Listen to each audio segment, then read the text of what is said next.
लोकसभा चुनाव के नतीजे आप सभी के सामने हैं और जिस तरीके से राहुल गांधी के लिए, कांग्रेस पार्टी के लिए, इंडिया गठबंधन के लिए खुशियों भरा तोहफा लेकर ये चुनाव आए हैं, वो अपनी पीठ ठोकते हुए नहीं थक रहे हैं। बीजेपी को लगता है, एनडीए को लगता है कि वो सरकार बनाने में कामयाब रहे हैं, लेकिन अभी एक पेच है। पेच क्या है? नीतीश कुमार और चंद्रबाबू नायडू क्या पलटी मारेंगे? आइए, क्या पलटी मारेंगे नीतीश बाबू, चंद्रबाबू नायडू? देखिए, पलटी मारे या ना मारे, लेकिन घुड़की जरूर देंगे। अब जो नेता बिल्कुल सरेंडर मोड में थे, अब वो घुड़काएंगे, आंखें तड़े रहेंगे। किसको किसको? जो भी दल में आप गठबंधन करते हैं तो कई बार आप निगोशिएशन की हालत में होते हैं, कई बार नहीं होते हैं। अब नीतीश कुमार को डिप्टी पीएम बनाने की बात हो रही है, दोनों दल ऑफर कर रहे हैं कि भैया हमारे यहाँ से बन जाइए, हमारे यहाँ से बन जाइए। डिप्टी पीएम तो नहीं, हम तो कहते हैं पीएम का ऑफर जरूर आएगा नीतीश जी के पास। और अगर पीएम का ऑफर आता है तो कौन छोड़ेगा पीएम की कुर्सी, मुझे बताइए, क्योंकि मोदी राज में मोदी के अलावा कोई कुर्सी नहीं है, पीएम के खाली नहीं है। तो ये बताइए कि पीएम की कुर्सी छोड़ेगा कौन? नीतीश कुमार छोड़ेंगे या हो सकता है कि चंद्रबाबू नायडू छोड़ें? कौन छोड़ेगा भाई? या फिर कोई फार्मूला निकले 6-6 महीने वाला?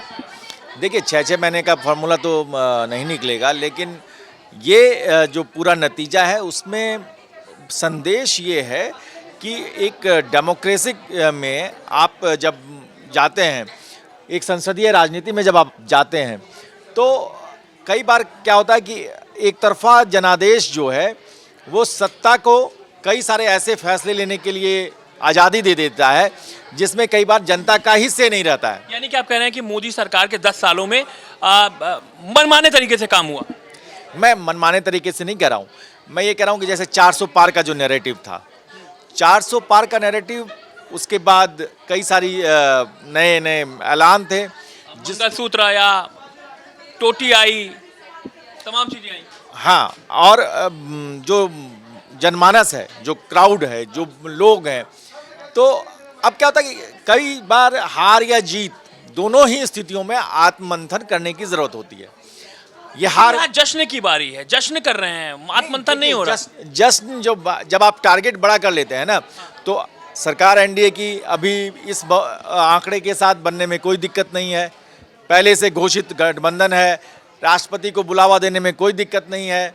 कल कैबिनेट की मीटिंग के बाद हो सकता है तुरंत आए और ताजपोशी की तारीख भी आ जाए। लेकिन ये जो जब आप बड़ी छलांग लगाते हैं ना, एक रिकॉर्ड आप सेट करते हैं, उससे कमतर का जो आंकड़ा है वो कई बार आपको आत्ममंथन के लिए मजबूर करता है। टमाटी बीजेपी बहुमत में नहीं है। बीजेपी तो बहुमत में नहीं है, वो तो क्लियर है, सीन आपके सामने है। एनडीए का मतलब इंडिया का कुनबा भी कह रहे हैं कि बढ़ेगा। ये तो पता चलेगा कि एनडीए में कौन कौन रहता है और इंडिया में कौन कौन नए मेहमान आने वाले हैं। देखिए, कई सरकारें आपने देखी हैं बनते बिगड़ते, और कई आपने देखा अटल बिहारी वाजपेयी की सरकार को एक वोट के चलते संसद से इस्तीफा देने के लिए मजबूर होते भी आपने देखा है। तो दौर बदला है, लेकिन ताकत उन लोगों के पास है जिनके पास 10 सीटें हैं, 5 सीटें हैं, 12 सीटें हैं, तो वो दल भी अब बार्गेन करने की स्थिति में है। तमाम लोग और भी हैं न्यूज़ रूम में, उनसे पूछेंगे हम कि ये जो हालात बने हैं, क्या ये हालात बने हैं, क्या कोई पलटी मारने वाला है या कोई करिश्मा होने वाला है राहुल गांधी के लिए? क्योंकि राहुल गांधी और खड़गे जी को अभी भी यकीन है खड़गे जी को कि उनके साथ कुछ नए दल जुड़ेंगे। हमारे साथ अनन्या है, क्या लग रहा है, कोई नए दल जुड़ सकते हैं इंडिया में? देखिए, मुझे लगता है कि इंडिया में नए दल जुड़ सकते हैं या नहीं ये कल साफ होगा, बट आज मल्लिकार्जुन खड़गे लास्ट में कह के गए हैं कि नए दल हमारे साथ जुड़ सकते हैं, हम बात करके सारी चीजें फाइनल करेंगे। तो ये मुझे लगता है कि जो नंबर्स हैं और ऊपर नीचे जो फ्लक्चुएट हो रहे हैं वो दोनों ही पार्टियों के लिए बहुत अच्छा है। अंजलि जी, आप मुझे ये बताइए, नीतीश कुमार ऐसे हैं, फोन है आपके पास? बिल्कुल। हाँ, नीतीश कुमार के एक कान में यूं फोन लगा, एक कान में यूं फोन लगा, बड़ा मीम्स वायरल हो रहा है। कहाँ जाने वाले? देखो ये तो अभी नीतीश कुमार खुद भी नहीं जानते कि वो कहाँ जाएंगे, क्योंकि ये नीतीश कुमार के लिए कहा जाता है कि उनका अगला कदम क्या होगा वो खुद भी नहीं जानते, वो इंस्टेंट डिसाइड करते हैं। लेकिन ये ज़रूर है कि नीतीश कुमार ऊपर से बहुत अच्छी किस्मत लिखवा कर लाएं। देखो अगर स्टेट की बात होती है तो भी उनके हाथ में लड्डू होते हैं, और अब सेंटर में भी आशीष आप देखिए, सेंटर में भी नीतीश कुमार के हाथ में अब सब कुछ है, क्योंकि एनडीए को अब बीजेपी को अकेले अपने दम पर तो बहुमत नहीं मिल रहा है। एनडीए 290 पर शायद अभी है, लीड कर रहा है, अभी कुछ सीटों पर अभी भी फाइनल होना बाकी है।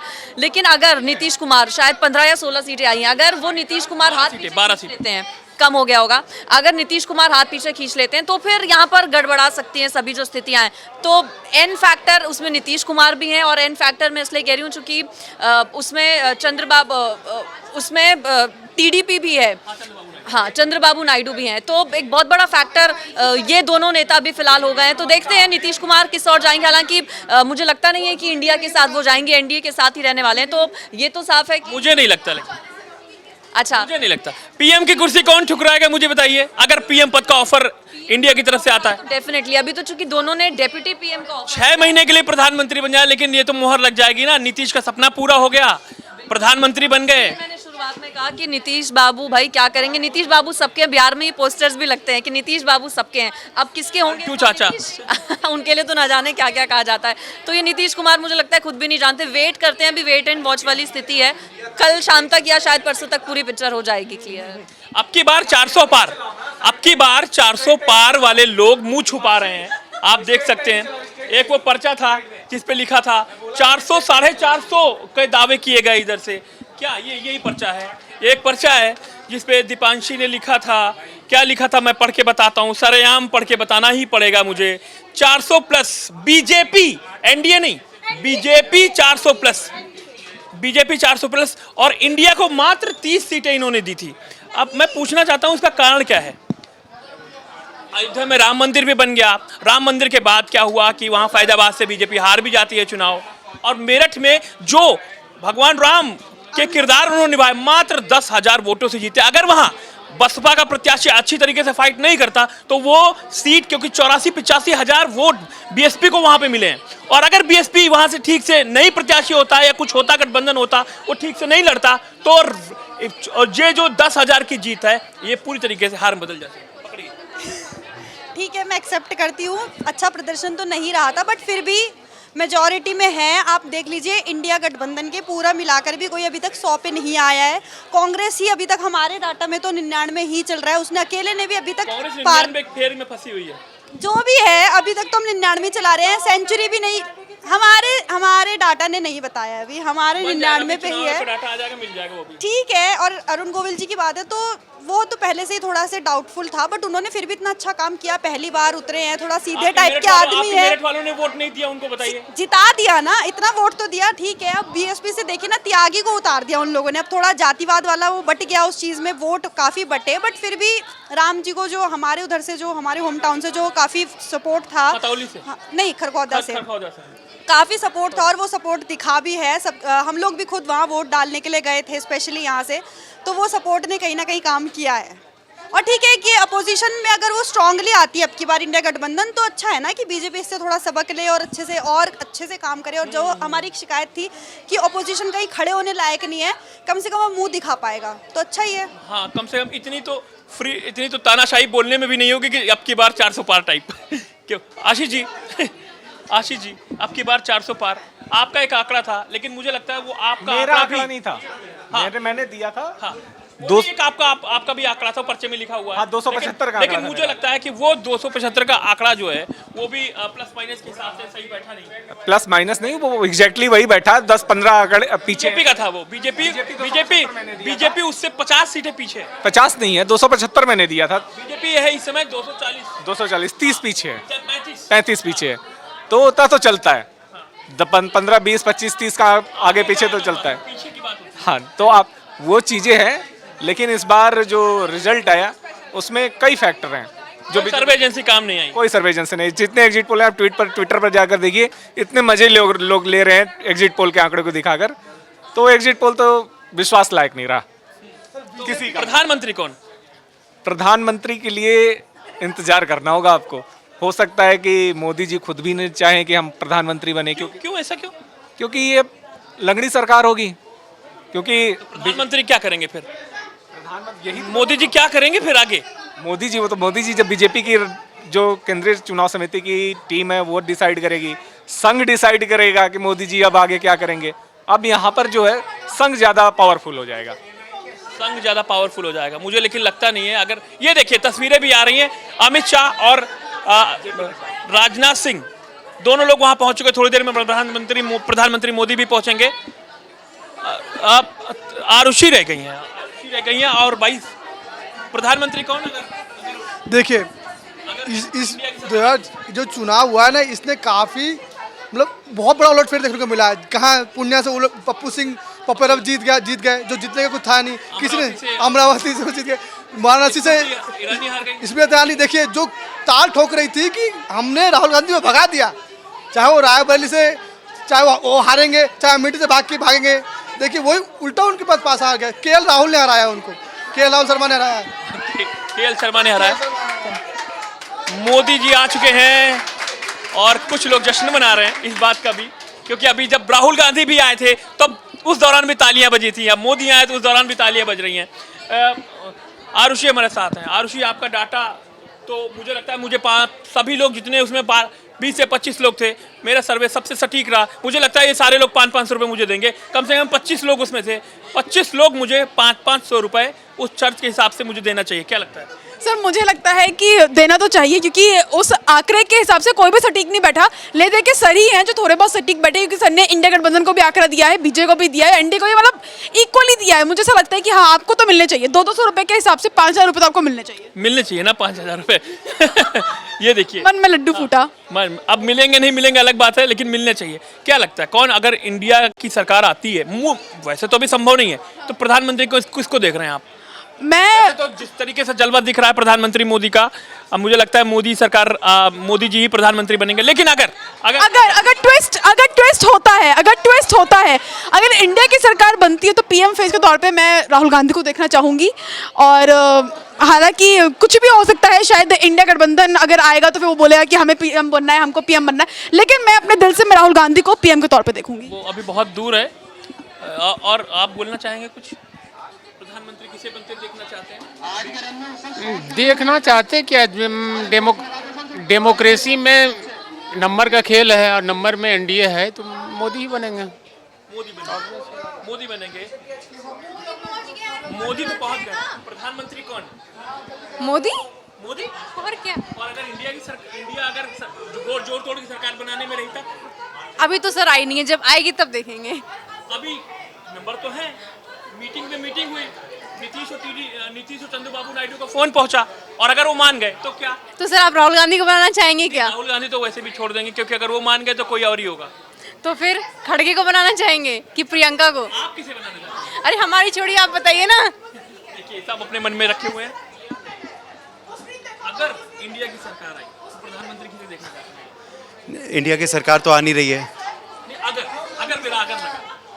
अगर आती है तो मल्लिकार्जुन खड़गे को बनना चाहिए। कांग्रेस के अध्यक्ष तो वही है नहीं, और कांग्रेस सबसे बड़ी पार्टी है। लेकिन जोड़ तोड़ की राजनीति में ऐसा होता कहाँ है? और पिछले सालों का इतिहास रहा है कि कांग्रेस ने समर्थन देकर किसी को प्रधानमंत्री बनाया, चाहे वो आई.के. गुजराल हो, चाहे वो देवेगौड़ा हो, तमाम लोग ऐसे आए। तो बड़ा खेला करना चाहिए इंडिया को, नीतीश कुमार को बनाना चाहिए प्रधानमंत्री। नीतीश कुमार को देखना चाहते हैं। नीतीश कुमार का जब नाम आता है तो मुझे लगता है बिहार से जरूर पूछना चाहिए, कि आसिफ भाई से पूछना चाहिए, क्योंकि बिहार दौरे पर रहे हैं, तमाम चीज़ें उन्होंने देखी वहाँ पर। नीतीश कुमार क्या प्रधानमंत्री, उनका सपना, बड़ा सपना था एक, क्या वो प्रधानमंत्री अब बनते, जोड़ तोड़ से बनते दिख रहे हैं? और अगर बनते दिख रहे हैं तो बिहार में भी सत्ता परिवर्तन होगा, और फिर बिहार में कौन सीएम होगा, ये तमाम चीजें हैं। क्या सीएम और पीएम दोनों हाथों में लड्डू हैं, वैसे ही जैसे टीडीपी के हाथ में है सीएम और पीएम। बिल्कुल आपने सही कहा, लेकिन एक बात मैं और बताऊं आपको कि सबसे बड़ी बात है कि आपको याद होगा कि जब हम लोगों ने शुरुआत की थी इस बातचीत की, तो उस वक्त भी हमने जिक्र किया था कि बिहार और उत्तर प्रदेश दो ऐसे राज्य हैं जो अगर इन दोनों राज्यों को जीतता है उसके सत्ता की चाबी उनके हाथ में होती है। तो उत्तर प्रदेश में भी बीजेपी को बहुत डेंट लगा, और बिहार में भी जो एक्सपेक्टेशन थी वो नहीं हो पाई है, क्योंकि आप समझिए कि सबसे बड़ी पार्टी के तौर पे वो चुनाव लड़ रहे थे, 17 सीटों पे चुनाव लड़ रहे थे, लेकिन उनकी जो परसेंटेज है वो बहुत कम हो गई, 11 सीटों पर वो रुक गए हैं। और वहीं दूसरी तरफ नीतीश कुमार ने 80% रिजल्ट दिया है, वो 14 सीटों पर जीत रहे हैं। दूसरी तरफ क्या है कि नीतीश कुमार, इसमें कहीं दो मत नहीं है, नीतीश कुमार के लिए हम लोग बार बार कहते हैं, एक बार और कहता हूँ कि तू इधर का हो कि तू उधर का नज़र आ, तू किधर है तो किधर का नज़र आ। तो इसलिए नीतीश कुमार के बारे में सिर्फ प्रेडिक्शन नीतीश कुमार ही कर सकते हैं, उनके बारे में कोई नहीं प्रेडिक्ट कर सकता है कि वो कल क्या करने वाले हैं। इसलिए और एक बात तय है, नीतीश कुमार के अरमान ज़रूर थे, हमेशा रहे हैं कि एक बार वो सत्ता पे काबिज हों, भारत के प्रधानमंत्री बने। ये तो मन भाविक, आपको पता है, सारी चीज़ें पता है, लेकिन ये भी ज़रूरी है कि मधु कोड़ा होना आज के डेट में बहुत मुश्किल है। तो इसलिए और ये सरकार जो सामने नज़र आ रही है उसकी भव्यता नरेंद्र मोदी के नाम से है। नरेंद्र मोदी की अभी एक ट्वीट है, मैं आपको बड़ा दिलचस्प तरीके से दिखाता हूँ, वो बहुत ज़रूरी है ये जानना। एक भारतीय जनता पार्टी के ही बड़े अधिकारी हैं, उन्होंने भेजा मुझे, और ये चाहता हूँ मैं कि ये आप भी दिखाएं कि एक तरफ 241 सीटें बीजेपी की है और दूसरी तरफ Congress, Samajwadi party, RJD, Aam Aadmi Party, TMC, DMK, Shivsena, NCP, JMM, CPI Male, IUML और नेशनल कॉन्फ्रेंस मिला के 232 है।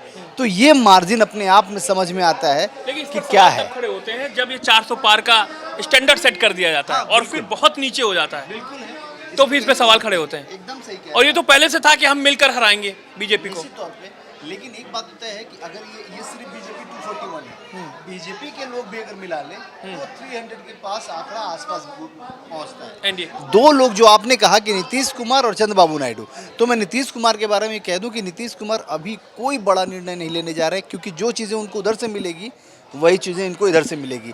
और सबसे बड़ी चीज़ है सस्टेनेबल होना, क्योंकि दोबारा वो जानते हैं कि जो लड़ाई लड़के वो आए हैं, और अगर आरजेडी ने अच्छा परफॉर्मेंस किया होता तो नीतीश कुमार एक बार ज़रूर सोच सकते थे कि नीतीश कुमार का कि आरजेडी के साथ जाने में मुझे 2025 भी मिल सकता है, और इधर मैं कांग्रेस साथ चलाता हूं तो मुझे फ़ायदा होगा, क्योंकि वो लॉन्ग टर्म सोचेंगे। अगर लंबी दूरी की बात सोचेंगे तो नीतीश कुमार ये चीज़ें नहीं करने वाले हैं, क्योंकि वहाँ भी सरकार बदल के किसको देंगे, कौन है ऑप्शन, फिर तो बीजेपी का सीएम देना पड़ेगा।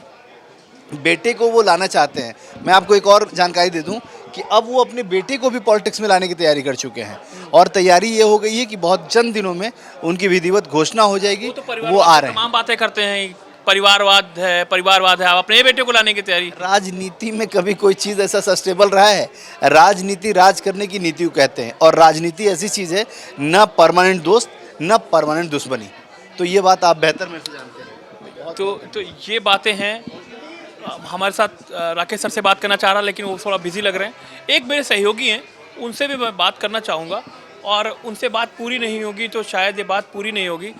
लेकिन सबसे बड़ी बात यह है कि प्रधानमंत्री अगर मोदी नहीं तो कौन, अगर प्रधानमंत्री नहीं तो कौन। हरीश जी, आप बहुत जानकार मालूम पड़ते हैं तमाम चीज़ों के। एनडीए तो लग रहा है सरकार बनाने जा रही है, लेकिन अगर इंडिया आती है तो प्रधानमंत्री कौन? देखिए, इंडिया का आना वैसे तो बहुत मुश्किल लग रहा है। वो जो जोड़ तोड़ है वो तभी संभव है जब नीतीश कुमार और चंद्रबाबू नायडू जो हैं वो इनके सपोर्ट में आ जाए इंडिया गठबंधन में, एनडीए को छोड़कर।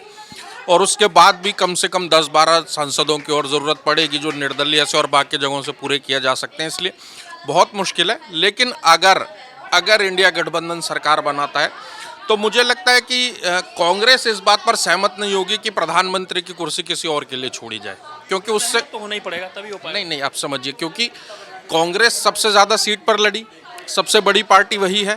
कांग्रेस यदि प्रधानमंत्री की कुर्सी छोड़ देती है तो कांग्रेस के हाथ क्या लगेगा, फिर कांग्रेस को कोई बहुत बड़ा फायदा नहीं होगा। और जो बार बार प्रोजेक्ट किया जाता है राहुल गांधी को, राहुल गांधी अगर सरकार बनाने की नौबत आती है और राहुल गांधी अगर ये मौका चूक जाते हैं, जैसे उनकी माँ से कहा जाता है, वो खुद भी कहते रहे कि 2004 में सोनिया गांधी मौका चूक गई थी, तो फिर राहुल गांधी को फिर वेट करना पड़ेगा। मुझे लगता है कांग्रेस उसके लिए तैयार होगी नहीं।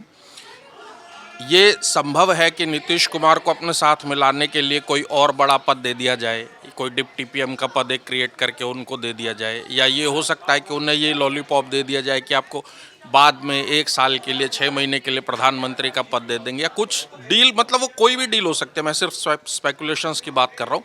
लेकिन अगर इंडिया की सरकार बनेगी तो प्रधानमंत्री राहुल गांधी होंगे और कोई दावेदार उसमें नजर नहीं आता। ये चीज़ नहीं लगती कि अगर मान लीजिए इंडिया की सरकार अभी नहीं बनी, प्रधानमंत्री मोदी प्रधानमंत्री बन जाते हैं फिर से, तो आने वाले दिनों में, क्योंकि बीजेपी की सीटें कम है, जो विपक्षी पार्टियां उनमें तोड़फोड़ होकर किसी तरीके से जोड़ तोड़ से सरकार में अपने अधीन लाने की और वो जो बहुमत का आंकड़ा है वो पार करने की कोशिश होगी।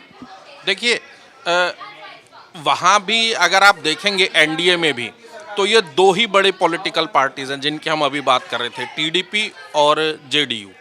यही 2 हैं जो सबसे बड़े बीजेपी के सपोर्टर बनकर आए हैं साथ में। इन दोनों में अगर हम चंद्रबाबू नायडू की बात करें तो उनका केंद्र की राजनीति में बहुत इंटरेस्ट होगा नहीं। वो आंध्र प्रदेश के चीफ मिनिस्टर बनेंगे, वाईएसआर इस्तीफा दे ही चुके हैं वहाँ पर, जगन मोहन रेड्डी वाईएसआर कांग्रेस वाले, तो इसलिए वो प्रधानमंत्री पद के लिए आना चाहेंगे नहीं। क्यों नहीं आना चाहेंगे? हो सकता है, दोनों हाथों में लड्डू हैं। लेकिन सिर्फ 16 सीट जीतने पर किसी को प्रधानमंत्री का पद कैसे होगा? ऐसे तो बहुत सारी चीजें आप समझिए, अगर जेडीयू या टीडीपी को प्रधानमंत्री का पद ऑफर होता है इंडिया की तरफ से, तो सबसे पहले अड़ने वाले व्यक्तियों में अखिलेश यादव का नाम होगा। वो कहेंगे कि मैं 38 सीट जीत कर आया हूँ, प्रधानमंत्री मैं क्यों नहीं बन सकता। मेन है सत्ता। नहीं, देखिए, सत्ता की बात मेन है मोदी को हटाना। आप समझिए, सत्ता की बात हमेशा से थी। जब अटल बिहारी वाजपेयी को हटाया था तब भी सत्ता की ही बात थी। तब मुलायम सिंह और लालू प्रसाद यादव दोनों आपस में ही टकरा गए थे कि कौन प्रधानमंत्री बनेगा, और फिर दोनों के हाथ कुछ नहीं लगा था। वही स्थिति अब भी क्रिएट होगी। अगर आप 12 सीट जीतने वाले जेडीयू को बोलेंगे कि आप प्रधानमंत्री बन जाइए, तो अखिलेश यादव कहेंगे कि मैं 38 सीट जीता हूं, मैं क्यों नहीं। वही स्थिति है कि मुलायम सिंह यादव, ममता बनर्जी कहेंगी कि मैं 29 सीट जीत मुझे तो रेल चाहिए, मैं क्यों नहीं बनूंगी। तो इसलिए यहाँ पर जो है ना, मारामारी ज्यादा है। और नीतीश कुमार, जैसा कि उनकी उम्र है और जैसा कि हमने उनको देखा, ये सही उम्र है, लेकिन प्रधानमंत्री बनने की सही उम्र है ये मान लीजिए आप। अभी चूके तो फिर प्रधानमंत्री कुर्सी हाथ नहीं आएगी नीतीश के। बनने की कोई उम्र नहीं होती। वो तो बात बिल्कुल ठीक है कि ये सही उम्र है, लेकिन मुझे लगता है कि इतना बार्गेन नीतीश कुमार कर पाए कि वो प्रधानमंत्री बन पाए, ये बहुत मुश्किल। आदमी जो बार बार बार्गेन करके सीएम की कुर्सी नहीं छोड़ रहे इतने सालों से, तो वो प्रधानमंत्री कुर्सी कैसे छोड़ देंगे? देखिए, प्रधानमंत्री की कुर्सी जब ऑफर होगी तभी तो। अभी तो हम सिर्फ कयास लगा रहे हैं ना, पहले कुर्सी ऑफर तो हो। उनके एक एमएलसी का अभी मैं कुछ देर पहले बयान सुन रहा था, उन्होंने कहना भी शुरू कर दिया है कि यही सही वक्त है नीतीश कुमार के प्रधानमंत्री बनने का। अरे भैया, तुमको कोई कह तो रहा ही नहीं कि तुम प्रधानमंत्री बनो अपने घर में। क्या रणनीति की बात है? कल मीटिंग होगी, हो सकता है नए सहयोगी इंडिया के साथ जुड़े। देखिए, अगर उसमें जेडीयू भी आ सकता है, उसमें टीडीपी भी आ सकती है, उसमें और तमाम दल आ सकते हैं। अगर नीतीश कुमार इंडिया गठबंधन के साथ ही होते और तब 14-15 सीट जीत कर लाते, तो मुझे लगता है कि उनका एक अपर हैंड रहता। उन्होंने इंडिया छोड़कर एनडीए में आकर इंडिया में अपनी बार्गेनिंग पावर इंडिया अलायंस में वो थोड़ी सी कम कर ली है। अब बार्गेन अगर कर पाएंगे तो मुझे लगता है बहुत बन पाएंगे, तो डिप्टी पीएम बन पाएंगे। अगर पीएम लगाने का सपना ही रहेगा कि भैया किसी तरह पीएम लग जाए, नाम फॉर्मूला बन सकता है। फॉर्मूला कोई बन सकता है कि भाई 6 महीना, 4 महीना, 8 महीना, 10 महीने, या 2.5 साल का कोई फॉर्मूला हो, या 2-2 महीने का कोई फॉर्मूला हो। फॉर्मूले की सरकारें भारत में कभी चलती नहीं है। और कांग्रेस जब सबसे बड़ा मकसद है मोदी को हटाना विपक्ष का। बात समझ रहा हूं, लेकिन जब भी कांग्रेस में ऐसी सरकारें बनाई हैं जिसमें कांग्रेस प्रधानमंत्री पद पर नहीं रही है और गठबंधन हुआ है, तो कांग्रेस ने उन सरकारों को 1 साल 1.5 साल चलने दिया है। कांग्रेस खुद ही पीछे हट जाती है। हमारे पास देवेगौड़ा का एग्जाम्पल है, हमारे पास और भी बहुत सारे एग्जाम्पल्स हैं, इसी देश में हुआ है। ठीक है, तो कांग्रेस को अगर प्रधानमंत्री पद नहीं मिला तो ये जान लीजिए कि अगर इंडिया की सरकार बन भी गई तो वो कितने दिन की मेहमान होगी, ये खुद उस सरकार के प्रधानमंत्री को भी नहीं पता होगा। तमाम चर्चाएं हैं, तमाम अफवाहें हैं, तमाम चेहरे हैं सियासत के, तमाम लोग हैं जो ये हमारे साथ आरती हैं। आरती, कौन प्रधानमंत्री कौन अगर इंडिया आती है तो प्रधानमंत्री कौन? इंडिया तो नहीं आई, बट इंडिया ने बहुत अच्छा प्रदर्शन किया है, नो डाउट। जो 400 पार का नारा बीजेपी और एनडीए लगाए थे, मतलब एक विपक्ष अब मजबूत हुआ है जनता की आवाज़ रखने के लिए भी। और अगर बात करें प्राइम मिनिस्टर की, प्राइम मिनिस्टर डेफिनेटली प्रधानमंत्री मोदी ही बनेंगे। इसमें कोई डाउट नहीं है। कोई डाउट नहीं, इसमें डाउट नहीं है, लेकिन चेहरे तमाम हैं, सियासी एंगल तमाम है, बैठकों का दौर तमाम है अभी। हाँ, आपके आंकड़े का क्या हुआ जो आपने आंकड़ा लिया था? मेरा आंकड़ा 165 का आंकड़ा दिया था। मेरा आंकड़ा एनडी नहीं, नो नहीं, अभी मैं लिस्ट हाँ, ले आइए, आप ले आइए। लेकिन इसमें मैं एक बात कहना चाहूँगी, मेरा आंकड़ा एकदम सटीक बैठा है। मैंने यही कहा था अंडर 300 होना चाहिए और लगभग वैसा ही होता दिखाई दे रहा है। जाइए मेरा आंकड़ा लेके आइए। मेरा आंकड़ा जो था वो 200 के आसपास बीजेपी का था। बीजेपी का 200 के आसपास का मेरा आंकड़ा था। वो पर्चा रखा है, वो पर्चा लेके आएंगे, मैं अपना आंकड़ा दिखाऊंगा आपको। पर्चा लाइए, 200 के आंकड़ा 195, यानी कि 200 के आसपास का आंकड़ा मेरा था। 200 एक है, और इसमें लिखा हुआ है बीजेपी एनडीए लिखा हुआ है 230 के आसपास, 228, 30, 35 के आसपास लिखा हुआ है। और सुनिए, इसमें लिखा हुआ है कि इंडिया गठबंधन बढ़ता हुआ और बीजेपी घटता हुआ। सभी ने इस सब डाटा में, सारे एग्जिट पोल में यही था कि बीजेपी भी 300 पार होगी और क्या कहते हैं एनडीए भी 300 पार होगी। किसी ने घटते क्रम में नहीं दिखाया था सिवाय मुझे छोड़कर, और तमाम लोग और होंगे दुनिया में, मुझे नहीं पता। लेकिन इस पर्चे में जितने 25-26 लोग हैं, इस पर्चे में जितने 26-27 लोग हैं, उनमें से घटते क्रम में सटीक मेरा डाटा था। और यही ये कोई वो नहीं है कि कह दिया तो हो गया, कोई तुक्का लग गया। ये लोगों से बात करके आया है, तमाम लोगों के सेंटिमेंट समझ कर आया है। लेकिन सेंटिमेंट समझकर भी इतना नहीं समझ पाया था मैं कि फैजाबाद जैसी सीट बीजेपी हार जाएगी। अरुण गोविल जो राम का किरदार रहे, वो उनको जीतने में लाले लग जाएंगे और वो 10,000 वोटों से मेरठ से जीतेंगे। नवनीत राणा हार जाएंगी, स्मृति ईरानी हार जाएंगी और तमाम बड़े चेहरे चुनाव हार जाएंगे।